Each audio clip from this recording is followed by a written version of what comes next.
My whole life, people have been telling me to be realistic. Is that a real job? Are you being realistic? Listen, realists don't start computer companies. Realists don't fight for equal rights in a time where discrimination is the norm. Realists don't get cut from their high school varsity team and go on to become the best basketball player in the world, ever. Realists don't do that. Crazy do. And you gotta be a little crazy if you wanna be successful. So don't ever tell me to be realistic. I refuse to accept the reality I was given. I'd much rather create my own. You want to make your dream come true, you got to stay focused. Some people rather get even than get ahead. Stay focused on where you want to go.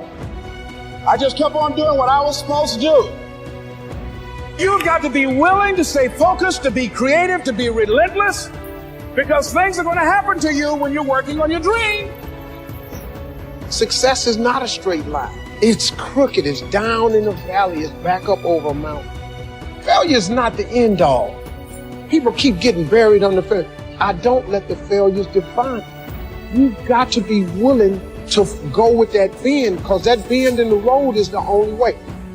I'm not smarter than anybody else, but I can outwork it. Make sure you're the first one in there every day and the last one to leave. You keep working. You never know when that opportunity is going to come along. If you think they're not going to close the door on you and say no a million times, don't get started. But every time they close the door, I just get excited. Why? Because I am not a no. I'm one yes away. You can't keep telling me no forever. You can't keep denying me forever. This type of energy, this type of passion, you can't stop it.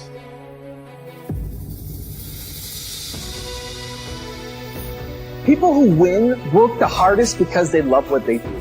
They put in the hours and the hours and the hours and the hours for days and days and days and weeks and weeks and weeks and months and months and months because they love it, because it's not work for them.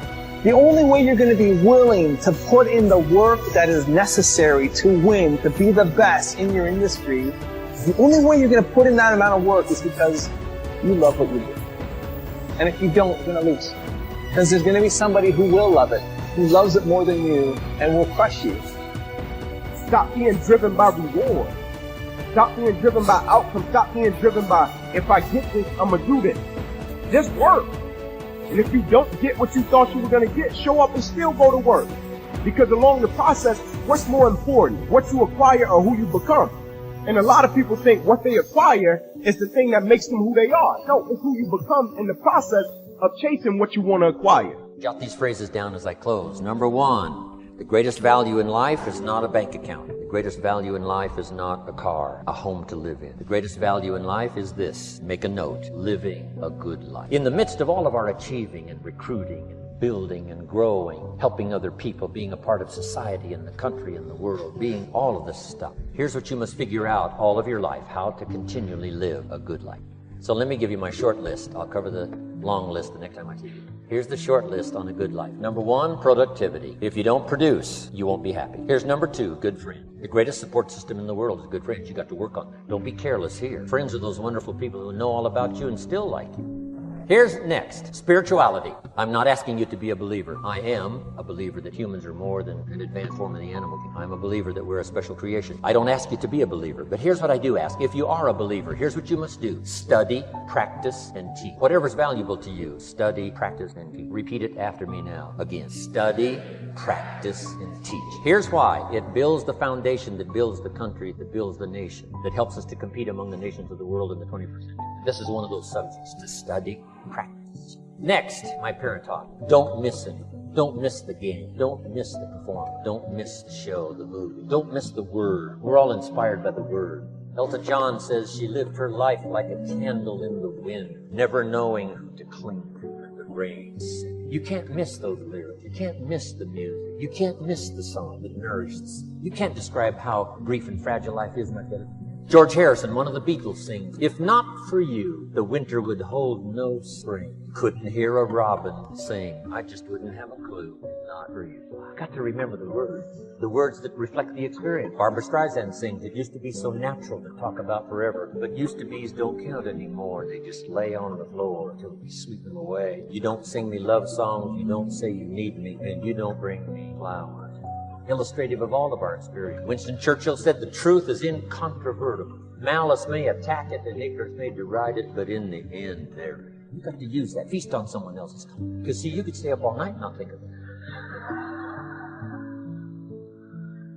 I'm asking you to do your research. I'm asking you, don't miss anything. Don't miss the play. When my father was 93, just before he died, if you would have called him at 10:30, 11 o'clock at night, he wouldn't be home. He's at the rodeo, and he's watching the kids play softball. He's at church. He's watching the concert somewhere. Every night, my parents taught me that. Don't miss anything. Even the little small things, don't miss. The big things, don't miss. Don't miss, don't miss. It's part of living a good life. Here's why. Jot this phrase down. It'll serve you well forever. If you live well, you will earn well. If you live well, it'll show up in the texture of your voice. If you live well, it'll show up in your face. If you live well, it'll show up in the magnetism of your personality. If you live well. So don't miss the nourishment of all the things around you that could help you live a good life.